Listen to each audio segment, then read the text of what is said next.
So a long time since I've done a video, but on this one I just basically want to jump in and talk about how disability and pain is not a competition. And this kind of stems from sort of people you meet, I guess. There's sort of always two sorts of people. And what I find living with like chronic pain and disability is that having someone that empathizes with you and understands is a really good thing, because it makes you feel like you're not going crazy, you're not making it up, that sort of thing. But then you also get the other side where people try and diminish your pain by saying their own is the worst. And that's the sort of toxic side of it, I guess. Where you've got basically you're somebody, like for example, you could be in pain all the time but not show it externally. Every step could be a agonizing and you want to scream internally, as I do sometimes. And then you've happened to mention this to someone before, and then whenever that person feels pain, they go, oh, this pain's worse than yours today. Oh, I'm feeling worse than you today. And there's kind of two things, I guess, wrong with that kind of attitude. One is pain and disability is not comparable because it's all based on personal experience and sort of how you live with it. Some people can deal with more pain, people have pain tolerances. There's also different types of pain. And I can say with my disability, I get pain which I describe as cerebral palsy pain, which is pain where I can't really place where it is on my legs. I just know it hurts. And then I also get pain which is to do with orthopedic issues in my knee, because my kneecap is in the wrong thing. I can distinguish between those two different types of pain because they feel different to me. I know which one's which and what is. You also get pain from tiredness, so you get aching muscle pain. That's also a different sort of pain. And then you also get pain from, like, say if you get a paper cut, that's a different sort of pain to, say, cerebral palsy pain, to tiredness pain, to injury pain. It's all very different.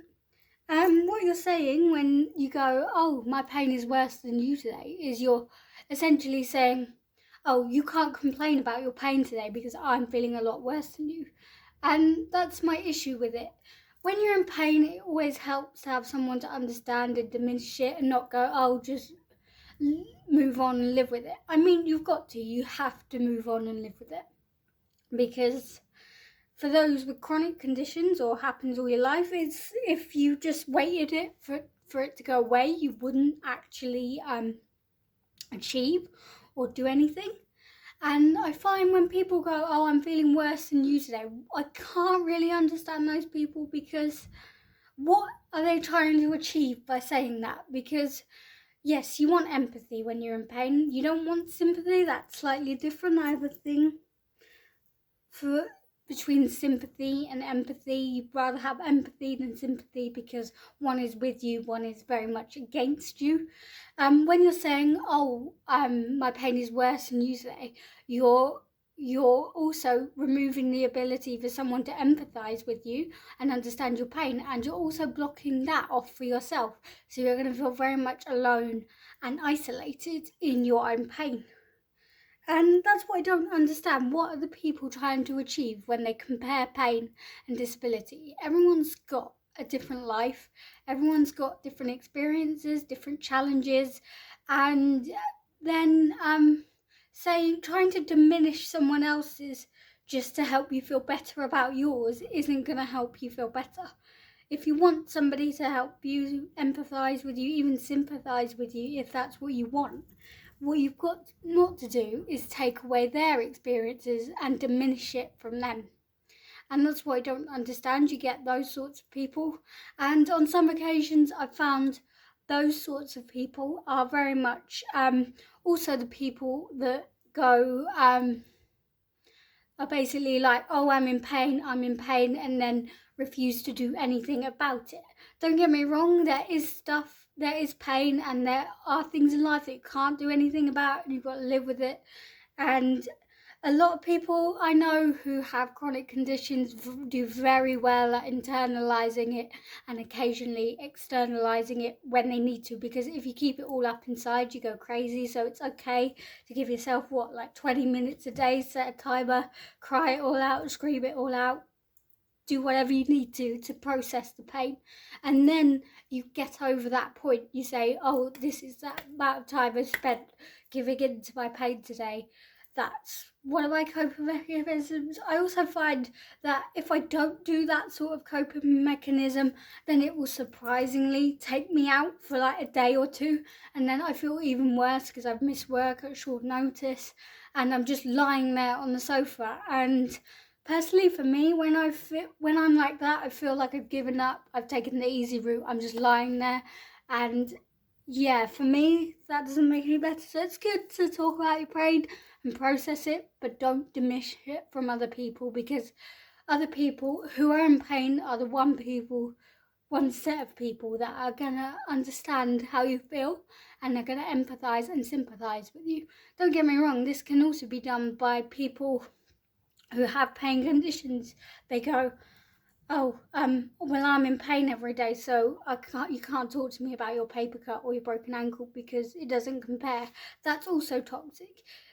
Taking it away from someone else will not make you feel better, and it will just alienate you from other people. I find you also get the less, I guess, toxic against other people, but it's more toxic to the person. And this one is the one I encounter quite a lot, and I try to basically, when I encounter it, I try to explain why you shouldn't do that, because it's not going to help you.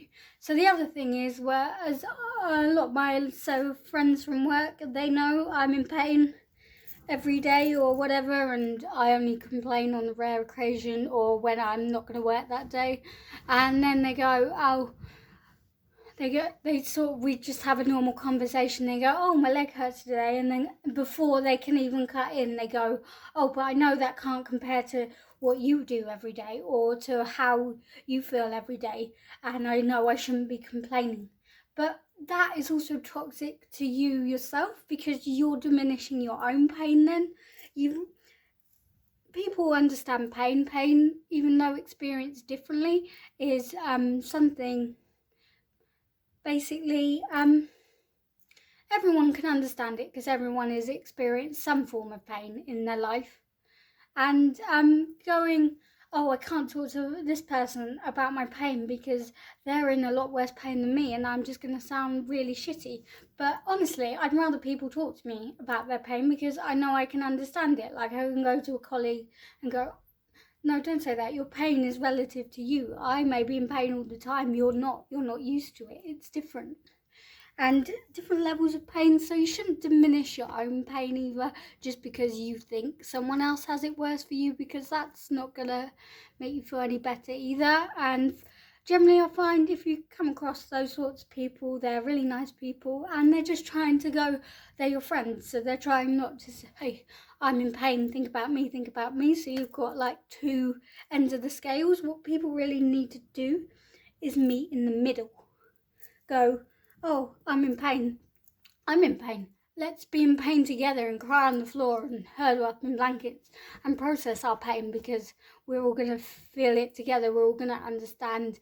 We're going to understand if we're not going to get dressed today or brush our hair or whatever because the pain is too much. You want to meet each other in the middle of that scale, not diminish your own pain because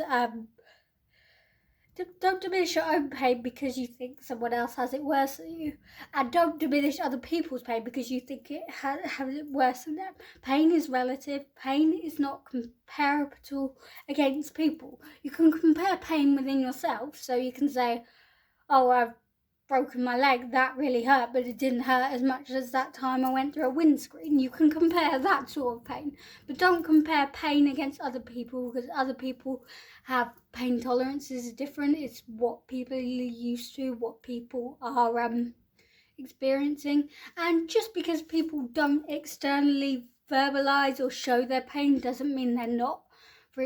So you can't say, oh, I'm worse than you today. It just might be a day that they've got enough energy to put up a facade to act like a normal adult or something. They don't want to show the vulnerable side of them, because pain does make you vulnerable, it does make you isolated, it does draw you into your own head.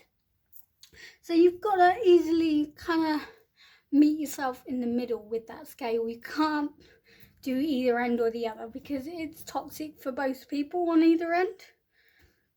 I guess sort of what inspired me for this video today, as well as just feeling up for doing one, is the fact that after a few long years wait, I finally found someone who is willing and able to do the knee surgery that I want.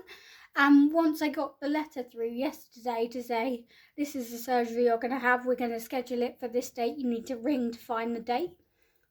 I didn't realise how much I'd internalised a lot of pain and how much it was getting to my mental health, because the minute I read that letter, the minute I saw that someone believed me, that I could do, that something was going to happen, even if it's a little while away, even if it's not fully permanent, even if it's only going to take that little bit of pain away, is basically, I realised once I got that letter, I couldn't stop smiling. I couldn't stop. It just put a huge weight away from my shoulders, and I didn't realise I was carrying that around so much, because I realised I was feeling quite hopeless. And I know I don't always externalise that. There are days where I do, days where I don't, but I didn't realise how much it was taking toll of me. And it made me reflect on how people deal with pain in others and pain in themselves.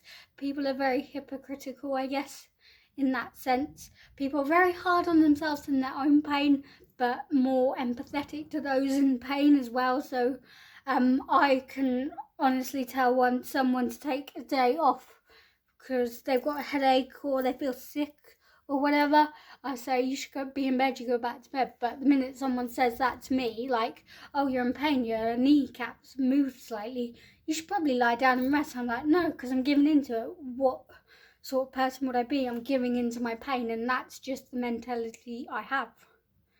So yeah, that's where this stemmed from, that I realised pain does get on top of people, even if you don't realise the amount of weight lifted from my shoulder when I it's not going to end all the pain, it's never going to do that, but it's going to get rid of a small percentage of it so I can process the rest of it a little bit better, because pain on top of pain on top of pain is overwhelming. And that's what you got to remember. So when you talk to people about pain, use your own experiences, because it helps people to feel not alone, not isolated. But don't say mine is worse than yours, or yours is worse than theirs, or yours is worse than mine, because that's not going to help either of you. You need to understand each other's pain and help each other process it. Or even if it's just you both need to sit under a duvet and eat ice cream all day just to make yourself feel better, or have a day where you can both sit in a room and cry or whine all day and ignore each other's whining because you know you're in pain, so you don't have to apologise all the time.